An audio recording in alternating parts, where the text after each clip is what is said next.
গণ অধিকার পরিষদ কর্তৃক আয়োজিত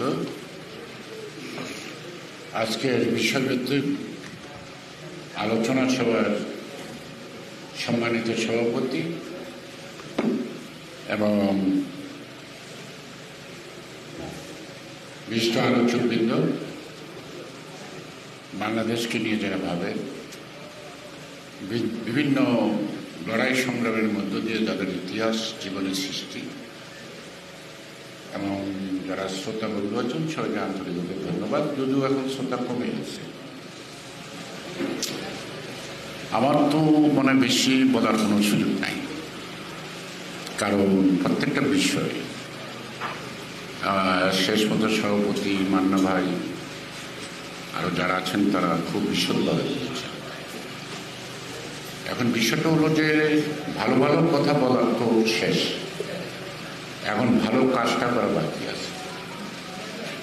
আমাদের কর্মকৌশলটা বোধ হয় ভালো কাজটা করা বা আমরা যা ভাবছি সেটা বাস্তবায়নের পথটা ধরাটাই আমাদের জন্য এই মুহূর্তে মূল দায়িত্ব। আমাদের অনেকভাবেই এই সরকার কনফিউজ করছে। ভারতের সাথে যে সম্পর্কটা, প্রতিবেশীর সাথে বন্ধুত্ব যে কোনো মানুষ চায়, কিন্তু বর্তমান অবস্থাতে তো বন্ধুত্ব নাই। এর সাবেক পররাষ্ট্রমন্ত্রী বলে গেছেন ভারতের সাথে সম্পর্কটা বাংলাদেশের স্বামী স্ত্রীর। তো স্বামী স্ত্রীর সম্পর্ক আর বন্ধুত্বের সম্পর্কটা তো এক না, এবং এই অর্থটাও কিন্তু এক দাঁড়ায় না। তাহলে এখন বন্ধুত্ব হারে আমরা আত্মীয় হয়ে গেছি নাকি? এবং কোনো সাংবাদিকের প্রশ্নের উত্তরে বলছিল যে স্বামীকে আর স্ত্রীকে, মানে ওরা বড় দেশ, সবাই স্বামী, তাইলে ওইটা আমাদের দুলাভাইয়ের দেশ আর আমরা হলাম শালার দেশ নাকি? মানে আমরা কন্যাপক্ষ। তা এখন ওই যে আমাদেরকে মানে ভারত যে শালা বানায় দিল আমাদের আপার বদৌলতে, এই শালা শব্দের থেকে তো পরিত্রাণ নেই। এটা থেকে যদি পরিত্রাণ পাইতে চাই আমাদের সকল কাজগুলি করব। মান্নান ভাই বলে কোটা আন্দোলন ছাত্রদের ব্যাপার যে কথাটা বলছেন, এটা আমাদেরও দুটো ব্যর্থতা আছে। আবার ছাত্রদের মধ্যে এখন যে জাতীয় বিভিন্ন সমস্যায় অতীতে রাজনৈতিক দলগুলোর উপরে যেভাবে চাপ প্রয়োগ করত সেটাও নাই। ছাত্র সংগঠনগুলো অনেকটা লেজুর ভিত্তির মতো, উপরের নির্দেশনা ছাড়া তারা এক কদম হাঁটেন না। আমার মনে হয় আমরা যখন ছাত্র ছিলাম সেটা পর্দার আড়াল থাকলেও আমরা কখনো উপলব্ধি করি নাই, অনুভব করি নাই। আমরা যে ওই যে 69-এর অভ্যুত্থান, 69-এর অভ্যুত্থানটা কে করছে? ছাত্ররা করছে। 11 দফার ভিত্তিতে সকল রাজনীতিরা, এবং সেখানে রাজনৈতিক দলের পার্টিসিপেশন খুবই কম ছিল, এবং আওয়ামী লীগ নামক দলরা এত শক্তিশালী বা ঘরে ঘরেও ছিল না। কিন্তু ফলাফলটা কিন্তু শেখ মুজিব মুক্তি পাইছে, এবং মুক্তি পাওয়ার পর টোটাল ফলাফলটা নিজের গোলায় তুলছে, কাউকে ভাগ দেয় নাই। এবং যুদ্ধটা যখন শুরু আগ দিয়ে দর কষাকষি ছিল ক্ষমতা, আমার মনে না থাকার কোনো কারণ নাই। আমাদের মান্না ভাই তখন চট্টগ্রামে, আমরা ঢাকায়। তখন আওয়ামী লীগের অধিকাংশই, সেটা প্রাদেশিক পরিষদই হোক, সেটা জাতীয় পরিষদই হোক, কেন্দ্রীয় সরকারের প্রাদেশিক সরকারের মূল তালিকাটা কিন্তু গঠন করা হয়ে গেছিল। এবং আমার জানা মতে কে কোন মন্ত্রণালয়ে পাবেন এমন ব্যক্তিদের সাথে তখন আমাদের কথা হয়েছে। কিন্তু আমরা মনে আপনার মার্চ ছিনি, আমরা কিন্তু জানুয়ারি মাসের কথা বলছি না। 4 জানুয়ারি ছাত্রলীগের প্রতিষ্ঠাবার্ষিকী, এই রমনা পট্টগ্রামে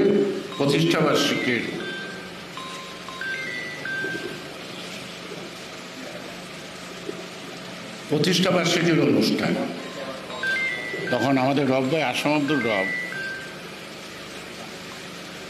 তিনি হলেন ডাকসুর ভিপি, আব্দুল কুদ্দুস মাখন জিএস, দলের সভাপতি নুর আলম সিদ্দিকী,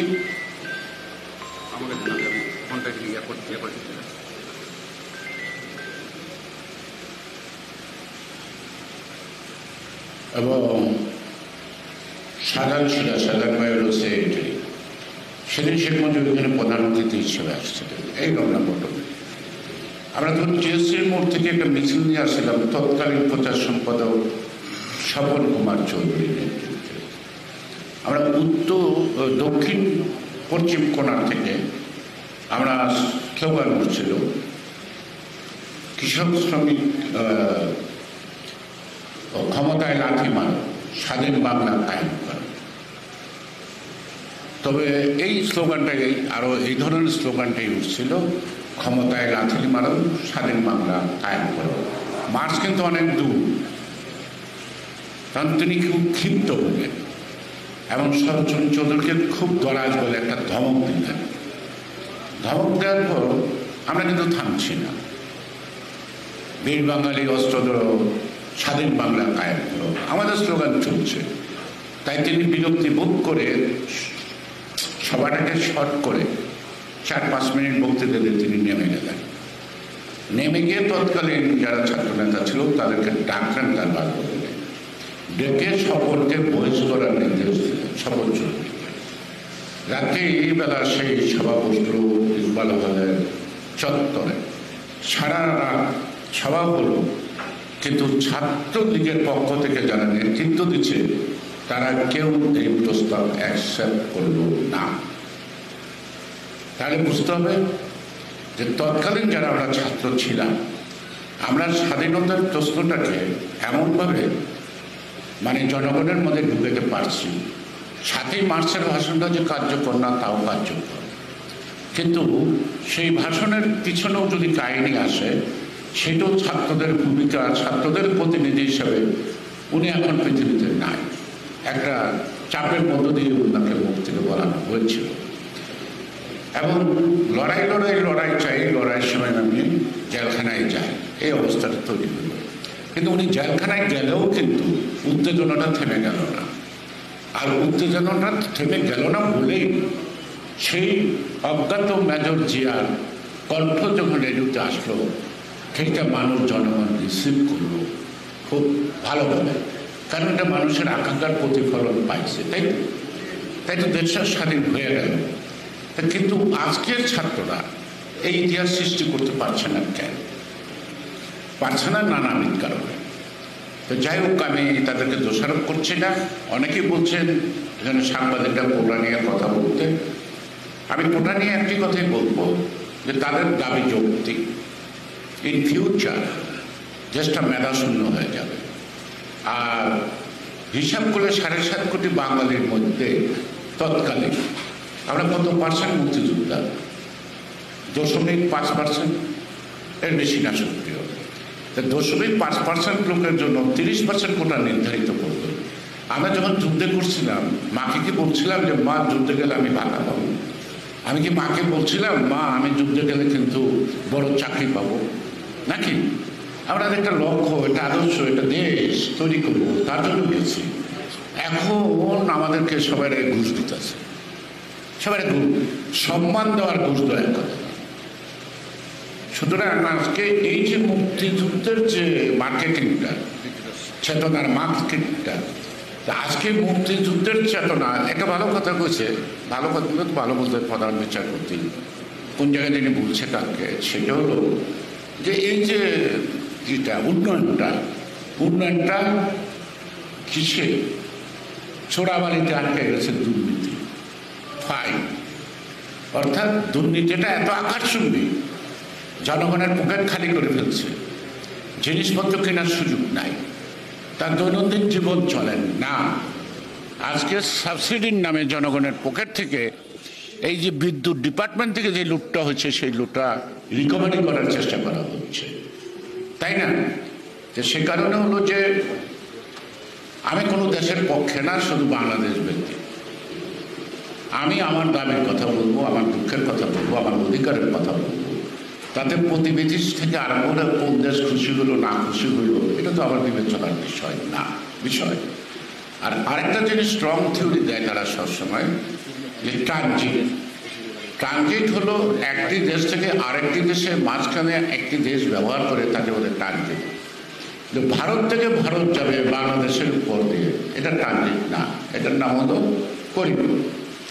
অ্যান্ড করিডোরেরও একটা সিস্টেম থাকতে পারে, আমরা দিতে পারতাম।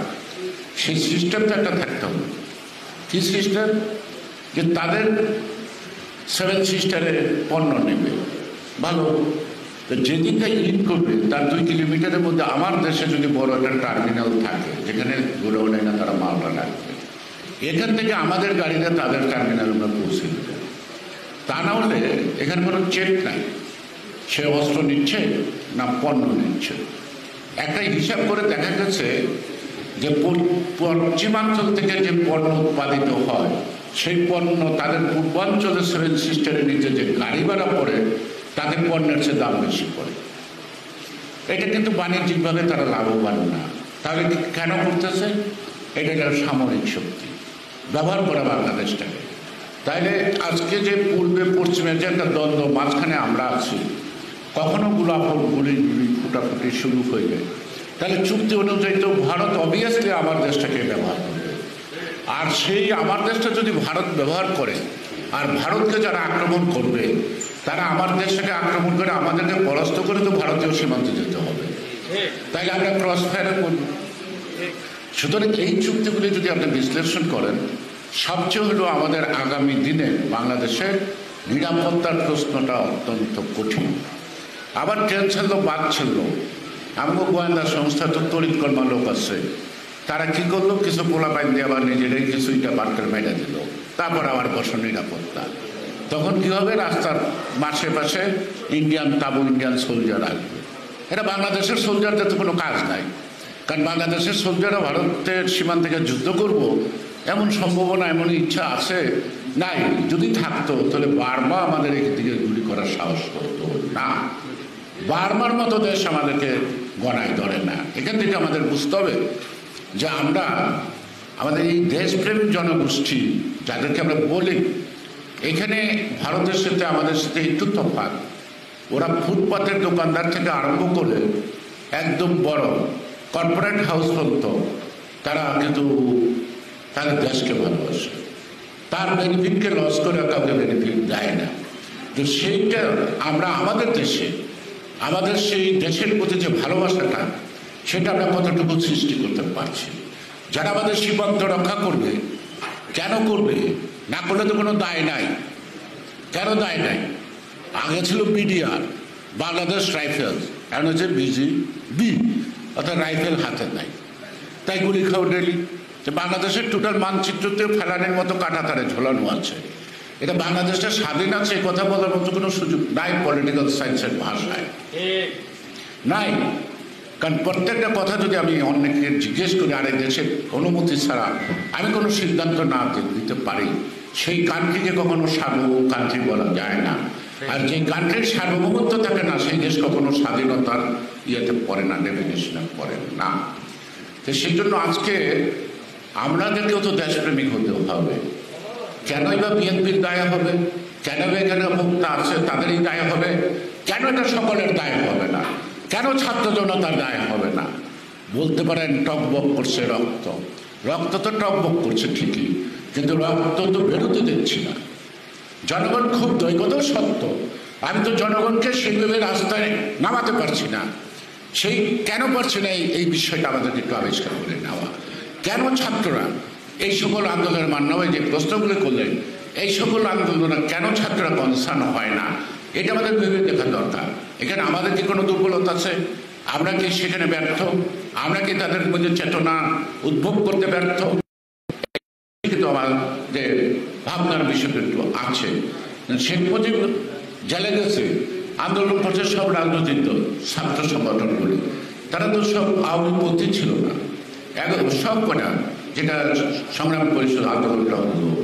তা আজকে সেই কারণেই দলমত নির্বিশেষে আজকে বাড়িতে ডাকাত করছে। কোন জাতের ডাকাত দেখার দরকার নেই, ডাকাত ধরা দরকার। ডাকাত ধরার পরে বিচার হবে, এর আগে সম্ভব না।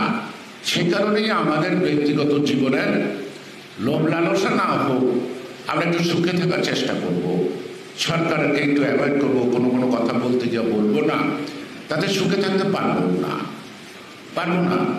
আর আমরা সবাই যদি মনে করি আমরা সুখে থাকবো না, আমরা যুদ্ধ করবো, তাহলে এই স্বৈরাচার হটানো কোনো কঠিন কাজ না। আজকে আজিজ বেনজির ঘটনা কত কিছু দেখতেছি। আরেকটা জিনিস হলো যে হাসিনা চুক্তি করতে পারে, কিন্তু আমরা যদি সজাগ থাকি বাস্তবায়ন করতে পারবেন না। কারণ একটা আনপপুলার গভর্নমেন্ট দিয়ে দুর্নীতিবাজের দায় আমরা নেব না। কেন বলতে পারবো না? কেন প্রতিষ্ঠানের ভাবমূর্তিটা তারা রক্ষা করার জন্য স্টেটমেন্টটা করতে পারলো না? তো সুতরাং তাহলে আজকে কি একটা সিবিও কি বেনজিরের মতো টাকার মালিক হয়েছে? একটা এসপিও কি বেনজিরের মতো টাকার মালিক হয়েছে? নিশ্চয়ই হয় নাই। তো সেই কারণে আজকে দেখেন পিএসসি যেখানে মেধা যাচাই করা হয়, এখানে চাকর বাকর ড্রাইভার থেকে আরম্ভ করে ডাইরেক্টর পর্যন্ত প্রশ্ন পাস করে কত কোটি কোটি টাকার মালিক। আমরা যাবোটা কোথায়? এই দেশটা কে চালাবে? আমার মনে হয় সকল ব্যর্থতা বা অর্জনের মূল বাধাটা হইল লেক অফ প্যাট্রিয়টিজম, অর্থাৎ আমাদের দেশপ্রেমের বোধহয় ঘাটতি আছে। সে কারণেই আমাদের রাজনীতিবিদ যারা করেন তারাও যদি সম্পদের দিকে দৌড়ায় তাহলে দেশপ্রেমিক সৃষ্টি হবে কী করে? একটা আইডিওলজি পিপুলস ফলো করবো নেতাকে, সেই নেতার চলন বলন সব কিছুই ফলো করবো। আর আমরা যদি পাড়ানো গাড়ি দামি গাড়ি ছাড়া আমরা মিটিং আসতে যদি মনে না হয় নেতা, তাহলে এর চেয়ে দুর্ভাগ্য তো আর কিছু হইতে পারে না জাতির জন্য। সে কারণে সাধারণ মানুষ থেকে চলতে হবে, তার মনের ভাষা বুঝতে হবে, তার চোখ দেখলে বুঝতে হবে যে সে কি বলতে চায়। এটা যদি আমরা রিয়েলাইজ করতে পারি তাহলে কিন্তু আমরা অটোমেটিক্যালি অ্যাসার্টিভ হব। আর স্বাধীনতার প্রশ্নে, আমার দেশের স্বার্থের প্রশ্নে যদি আমার কমিটমেন্টটা যদি যত তীব্র হবে আমি তত বেশি সাহসী হব। এই সাহসটা আসে কিন্তু কমিটমেন্ট থেকে। সে কারণেই আমার কমিটমেন্টটা কি ফর দ্য পিপুল, আমার কমিটমেন্টটা কি ফর দ্য কান্ট্রি, না আমার কমিটমেন্টটা for myself, how to develop myself. এটা যদি রাজনৈতিক অঙ্গনে দেখি আমরা, তাহলে তো জনগণ আমাদের সাথে আস্থা জ্ঞাপন করে রাস্তায় রক্ত দিতে কেন আসবে? সেই কাজটা আমাদের মনে করা দরকার। জনগণের মনোভাবটা যেখানে তীব্র সেখানে আমরা আমাদেরকে দুর্বল ভাবি কেন? বিএনপির কথা বলছেন, আমরা অলরেডি আছে আমাদের সিদ্ধান্ত, কিন্তু যারা যুগপৎ আন্দোলনে ছিলেন তাদের সাথে আলাপ করেই আমাদের পরবর্তী পদক্ষেপটা গ্রহণ করতে হবে। আমরা যেহেতু একলা চলবে নীতি অনুসরণ করি নাই, তাহলে বাকি ফাইনাল গেমটা পর্যন্ত আমরা একটা চলতে চাই না, সবাইকে নিয়েই আমরা চলতে চাই। এটা ছোট বড় প্রশ্ন না, এটা প্রশ্নটা হলো একটা ন্যাশনাল ইউনিটি, অর্থাৎ সব রাজনৈতিক দল একখানা হওয়া মানে একটা national unity which is pre condition of the success. জাতি যতক্ষণ ঐক্যবদ্ধ না হতে পারে ততক্ষণ সেই নেশন সফলতার মুখ দেখে না। আমরা এই কনসেপ্টটাকে বিশ্বাস করি। আর হাসিনার কথা বলছেন যে ভারতীয়, হাসিনা কিন্তু ইন্ডিয়াতে আসলে জনপ্রিয়। আমার মনে তাকে অ্যাডভাইস করা দরকার। এত ছোট দেশের প্রধানমন্ত্রী না থাকা ভারতে গেলে দলমত নির্বিশেষে সকল দলই হাসিনাকে ভোট দিবে। সেখানে মুক্তির জায়গাটা দখল করলে একটু ভালো হয় না?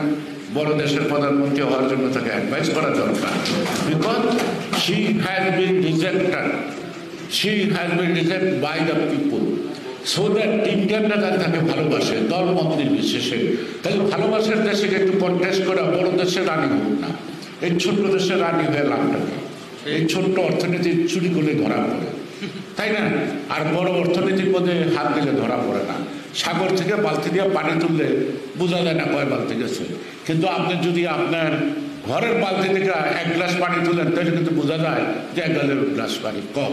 তাই আমি অ্যাডভাইস করবো প্রধানমন্ত্রীকে, আপনি খুব জনপ্রিয় ভারতে, আপনি ওখানে যান, ওখানে একটু প্র্যাকটিস করেন, ওখানে রাজনীতিটা করেন। যেহেতু বাংলাদেশের মানুষের আর এখানে যা লুটপাট করছেন তার লুটপাটের জায়গাও নাই, এটা ফেরত দেওয়ারও আপনার পক্ষে সম্ভব হবে না। সুতরাং লুটপাট আর বেশি টাকার মালিক হতে যাচ্ছিল, you should go to India এবং সেখানে কন্টেস্ট করেন। ইন্ডিয়ানরা আপনারা সবাই পছন্দ করেন, এটা আমি ভালো করে বলতে পারি।